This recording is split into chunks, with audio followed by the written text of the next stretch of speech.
Jaime Reyes has just graduated college as he moves back home to Palmera City, where he finds that while he was gone, his family may have needed him more than he realized. But when an ancient symbiotic scarab bonds itself to Jaime, will he find the strength within him to become the hero that his family and the world needs? What's up, guys? Welcome back to the MontyVerse. We just checked out Blue Beetle, and we have a lot to say about it. Nikki, what are your first thoughts on Blue Beetle? Oh my gosh. I already had high expectations going in, and honestly, they were exceeded. It was so charming. It was a fantastic movie about family in particular. The action was great, and honestly, it was even more heartfelt than I thought it would be. Yeah, I mean, you know that I am a huge DC Comics fan. I grew up reading DC Comics, and as someone who really loves not only the character of Jaime Reyes, but legacy and the legacy characters of the DC universe and the Blue Beetle legacy, I had really high expectations for this film. Not only does it meet my expectations as a comic book fan, but it meets my expectations as a movie lover and a cinephile as well. This movie is fantastic from start to finish. I really think there's so much to love in this film, but mainly the huge drawing points for me are its strong themes of family and its focus on Latin culture. No, absolutely. And I'm glad that you kind of touched on kind of the cultural aspect of it, because I think that's one of the first things that they made very evident with the marketing and the trailers and all that, and with Jaime as a character, who I'm first familiar with because of Young Justice. Yes. And they sink their teeth into it immediately with Palmera City, because they talk about just kind of their lifestyle and kind of like the struggles they're going through. Yeah, I mean, Palmera City is a pretty new city in DC Comics, so they really had the opportunity to craft something wholly unique. Yeah. And it really does feel that way because you have this beautiful, bright, neo-colored version of the city where where like it is a technological hub where it's essentially like almost Silicon Valley-esque. Yeah. And I was trying to think of the word because they also bring up gentrification, and that's part of their struggle because you have this glistening downtownish looking metropolitan, but then you have them kind of on the outskirts of that. But that's home to them though. Yeah, and it crafts such a unique style to this film, right? Because you have these two worlds that these characters are constantly bouncing back and forth in between like this beautiful metropolitan, this advanced, colored metropolitan, and then this also equally as vibrant and colorful, but more human, more lived in section of Palmera City. Yeah, absolutely. And that's where like something that I talk about out of the movie is I like the scale of it because it feels intimate but large at the same time because there's not like a massive amount of traveling or locations, but it still feels expanded upon. Yeah, I think the director, Angel Manuel Soto, did a really great job of giving this film a look. And it definitely has a look and a style and a feel that is completely different from any other superhero movie that we've seen in the past years. I think it has a look and a style.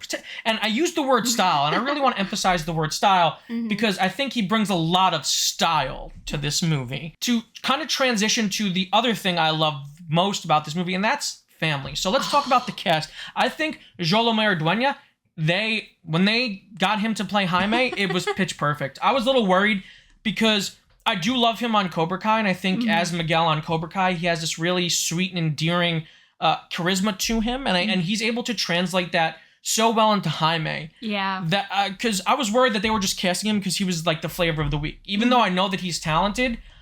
But this movie kind of expelled all doubts from my mind that this kid's got it. Whatever I say, kid, he's in his 20s, but whatever it is, he has it. He is so charming and endearing, and you fall instantly in love with the character of Jaime Reyes, and that's all credited to his performance. No, absolutely. He was a huge standout just with his performance, which, again, the trailers gave me nothing to worry about in regards to his performance and character. I don't have the same experience watching him on Cobra Kai as you do, but I was very excited for him. But honestly, even though he's technically the star of the movie, he shares the screen with his family for a good portion of it, and holy hell, do they steal every scene they're in. It's so great because Jolo was the huge standout of Cobra Kai, but in this movie, he's more of the anchor. Like, he stands out, and his performance really does stand out, but he is the anchor to this large cast of characters, which is the Reyes family. Yes. That they do such a great job of kind of enforcing that really natural family feel. Yeah. And as someone, I'm an Italian American. I come from a family of Italian American immigrants. My family was blue collar. I grew up in a lot of Mexican American homes in my neighborhood as well. Mm-hmm. And I think what they really nailed was that sense of Latin American culture. And the Reyes family feels so authentic and feels so real. And they're instantly lovable characters that I can't help but feel like so endeared to almost immediately. And that is in large portion to the actors and their performances, but the writing as well. No, absolutely. And that's what I knew that I was going to love them. I didn't realize how big of a presence they would have in the movie and how developed they were going to be. Because I mean, yes, Jaime's probably on screen the most technically, but like they are present throughout this whole movie. Yeah, they really are the beating heart of this film. The way that this movie is able to differentiate itself from common superhero origin movies is it's almost like a shared trauma between Jaime and the rest of the Reyes family. It's not just him bearing this burden alone, which is a lot of origin stories that we see, right? With Superman the movie, Batman Begins, Spider-Man, it's all like this, I have to carry this burden by myself. Whereas this movie, it's like, no, we're here for you. Yeah. To quote Jaime himself, my family gives me my strength. That's where I get my strength from. And as someone who grew up in a very close-knit family unit, a family of immigrants, like that hit so close to home for me in such a really wonderful way. And I found myself giving in to the emotional beats that this movie has to offer. Now, that was a thing that was very unexpected for me, is I knew that they would provide some level of comic relief. I did not think that I would get as emotionally attached to them as I ended up getting. And that was such a pleasant, like, it was sad, but it was also a pleasant surprise. Yeah, it's so crazy. They're like you said, the trailer makes it seem like they're comic relief characters, but these are fully fleshed out, fully realized characters. And all of the performers did such a wonderful job. I mean, George Lopez had me rolling, like laughing. He is so good in this movie. It's hard to say, like, I almost said that he's a standout, but it's so hard because none of them can stand out because they're all so great. I was gonna say, and that's the thing is, and I mean, that's the point of the movie, is they work best as a unit, and they all have their roles that they play, and everyone does such a phenomenal job. I also, huge shout out to Adriana Barraza as their abuela, Nana. who like we know there's the one joke scene in the trailers of her pulling up the machine gun, but she also brings a lot of heart to this family and has a lot of layers to her. She's so good. Like, everyone feels so authentic. It really feels like these people are a family. Damien Alcazar as the father, as Jaime's father, Alberto Reyes, I think he does a really good job of giving this subdued performance, and he really is the patriarch of this family in a lot of ways, and you feel a lot of things just in his facial performance as well. He's a man of few words, but when he speaks, those words have impact. And he's reminds me of so many. He reminds me of my dad. He reminds me of so many of these patriarchs in these blue collar families that sacrifice so much for their family, and family means everything to them. And it's such a wonderful performance that I have to shout him out. Let's talk villains. I think Susan Sarandon had so much fun in this movie playing the character of Victoria Cord, who on the surface could be viewed as a typical sociopathic industrialist villain, but I think that there are certain layers to her character as the movie goes forward and as we explore her character a little bit that make it really, I don't want to say sympathetic, but you do kind of understand where she's coming from. Oh, I agree with you that she looked like she was having a blast, and she was very captivating in this role.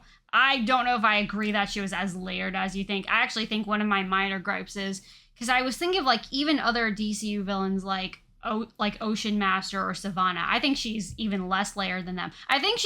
I get what you were trying to go for in saying that you think she's sympathetic, and without spoiling, I don't think she's sympathetic, but I think but even like they try to explain her maniacalness. Yeah, but I do not want to spoil anything because everyone should see this movie and go in spoiler. No spoilers. But I would say that a couple things they do to try and layer her a little bit more, fell a little flat for me, or the intention was it was meant to not be an excuse, if that makes sense. Yeah, that's fair. And like I said, I think it's their way of saying like, hey, this is her. This is why she is the way she is. Yeah. Oh, yeah. I don't think she's right. And I don't think the movie wants you to think she's right. No. But it's just their way of adding a little bit more depth to a character that could have been very one note.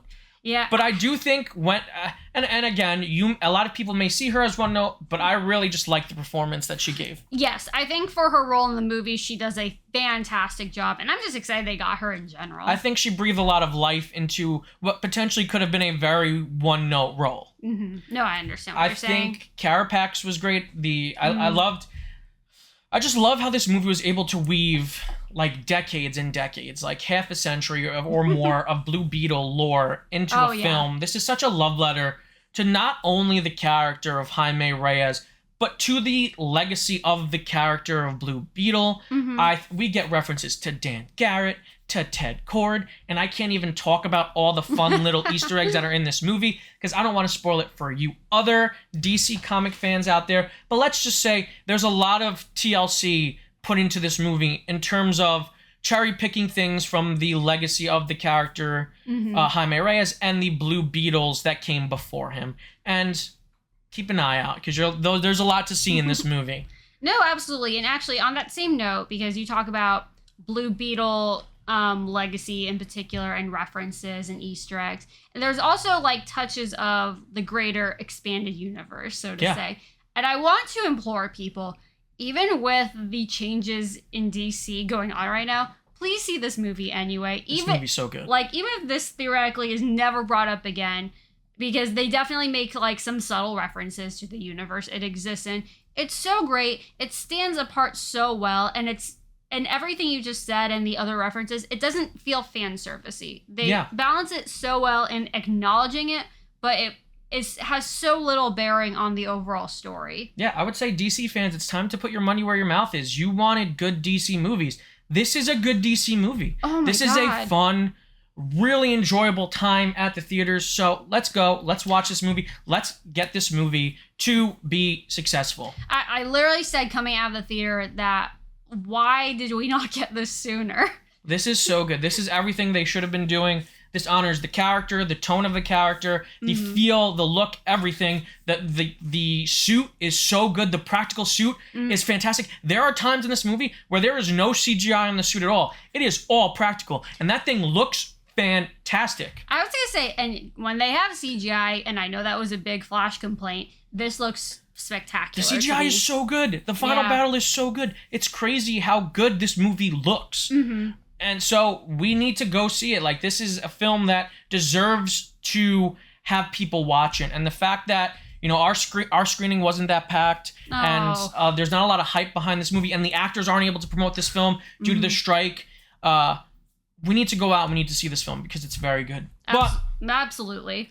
With that said, Nikki, out of 5 Kajida, out of 5 scarabs, what do you rate Blue Beetle? I don't like to be a broken record because I think this movie is fantastic. I definitely, like I said, think it has its flaws in some of Victoria Court's development. And I think near the last act, there's a little bit of a pacing issue at times. But overall, I think it's fantastic otherwise. So again, I wish I could give it a higher rating because of how much I love it, but I will give it a 4 out of 5 scarabs. That's fair. I was going to argue that I think the pacing is actually pretty great, and it's something I really like about this movie. It flew by. I think for me. For the most part, yes. I think for the first 2/3, it flew very rapidly that I thought it was actually like shockingly fast. Yeah, for me, I thought the pacing was actually not an issue, clearly not as big an issue as you thought. And Victoria Court, while she's not the most well-defined villain, I think she serves her purpose extremely well. And I think I just love Susan Sarandon in the role, and she has a lot of fun with it, that I can kind of let that slide a little bit. For me, as a DC comic fan, as a comic fan, these are the movies I want being made by this studio. I really enjoyed it. I immediately looked at you when the movie was over and I said, well, I got to move my top 5 around. Because for me, Blue Beetle is 4.5 Kajida scarabs out of 5. I love this movie. I want to go see it again immediately. I implore you to all watch it as well. Check out Blue Beetle this weekend. If If you guys like this video, give it a huge thumbs up. If you're new to the channel, subscribe and hit the notification bell. If you want to watch our other reviews, click the link on the page. And until next time, guys, stay versed.